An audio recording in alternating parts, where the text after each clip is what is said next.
로마를 다시 위대한 도시로 만든 이는 바로 미켈란젤로였습니다.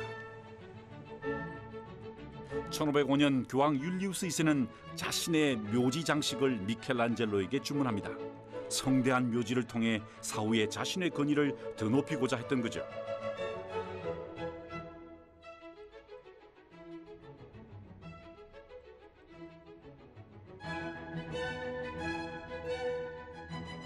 그런데 작업을 시작한 지 얼마 지나지 않아 교황은 주문을 취소해버립니다.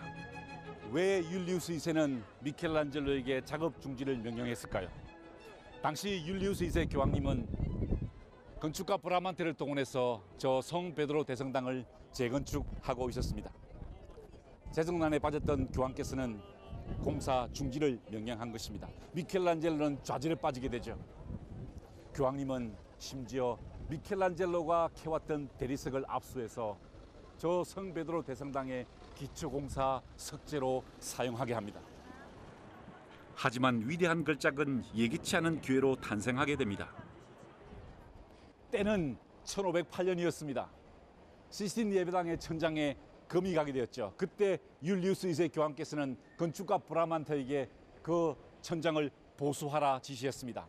그러자 브라만테가 이렇게 교황님께 제안합니다. 교황님, 이 미켈란젤로가 천재라 그러니까 저 천재에게 그림 하나 그리게 하시죠. 그러자 미켈란젤로는 브라만테에게 그칠게 항의합니다. 아니, 당신 내가 실패하기를 바라는 거지. 나는 지금까지 한 번도 그림을 그려보지 않은 조각가야. 그런데 왜 나보고 그림 그리게 하는 거야? 라고 대답했습니다. 그러자 그 옆에 있던 율리우스 2세 교황께서 미켈란젤로에게 명령합니다. 당장 올라가서 그림을 그리라고. 올라가서 예수 그리스도의 12제자를 그리라고 했습니다. 그러자 미켈란젤로는 이렇게 대답합니다. 교황님, 나는 내가 그리고 싶은 것을 그립니다. 내가 그리고 싶은 것을 그리지 못한다면 나는 저곳으로 올라가지 않겠습니다. 그러자 율리우스 2세 교황께서는 미켈란젤로가 그리고 싶어 하는 것을 그리도록 허락해 주었습니다. 이때 그린 그림이 바로 시스티나 예배당의 천장화입니다. 한 번도 그림을 그려보지 않았던 조각가가 처음으로 그린 그림이 세계 최고의 회화 작품이 된 것입니다. 회화의 파라곤이 된 것입니다. 그러니까 피에타와 다비드를 통해서 조각의 파라곤을 이룩했던 미켈란젤로가 이제는 회화의 파라곤을 완성한 것입니다.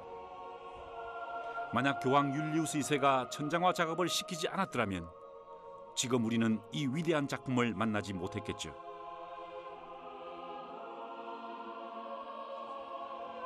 그런데 교황이 주문했다가 취소했던 무덤 장식은 어떻게 됐을까요? 갑작스러운 율리우스 2세의 죽음으로 다시 시작된 작업. 이 역시 미켈란젤로에게 걸작 하나를 추구할 기회를 안겨줍니다.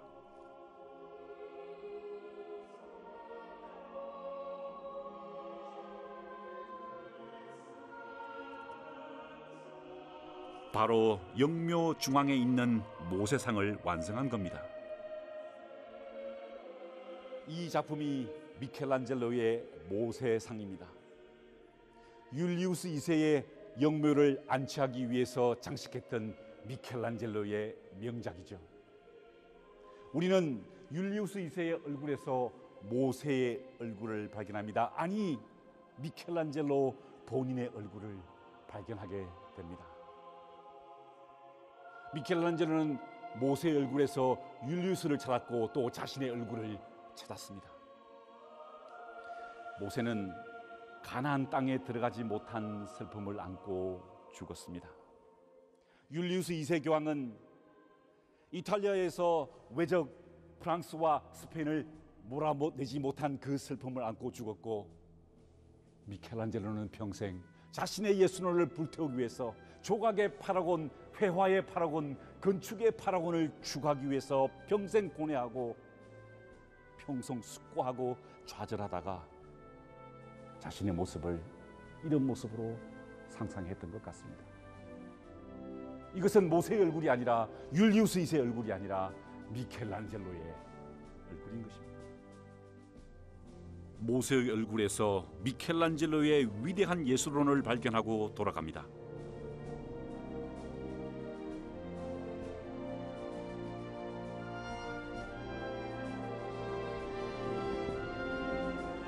세월을 초월하는 아름다움을 추구하며 일생을 바친 미켈란젤로, 이제 그의 인생 끝자락으로 향합니다.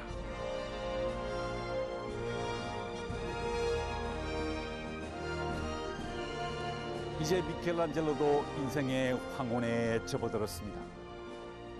60대 후반의 미켈란젤로는 그의 노년에도 불구하고 예술에 대한 열정을 멈추지 않았죠. 그는 시스티나 예배당의 그 아름다운 최후의 심판을 완성하고 이 캄피돌리오 광장에 아름다운 건축을 완성시켰습니다. 동시대 사람들은 미켈란젤로를 이렇게 불렀습니다. 디비노 미켈란젤로, 신과 같은 미켈란젤로란 뜻이었습니다. 그는 그렇게 불릴만한 충분한 자격이 있는 사람이었죠.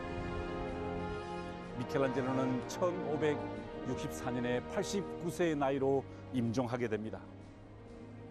죽기 6일 전 친구들이 그의 화실로 찾아갔을 때 아직도 조각칼을 들고 조각 망치를 들고 서 있던, 대리석 앞에 서 있던 미켈란젤로를 발견하게 됩니다. 미켈란젤로의 임종과 더불어 르네상스는 끝이 납니다. 한 위대했던 시대가 그의 죽음과 함께 마감되었던 것입니다.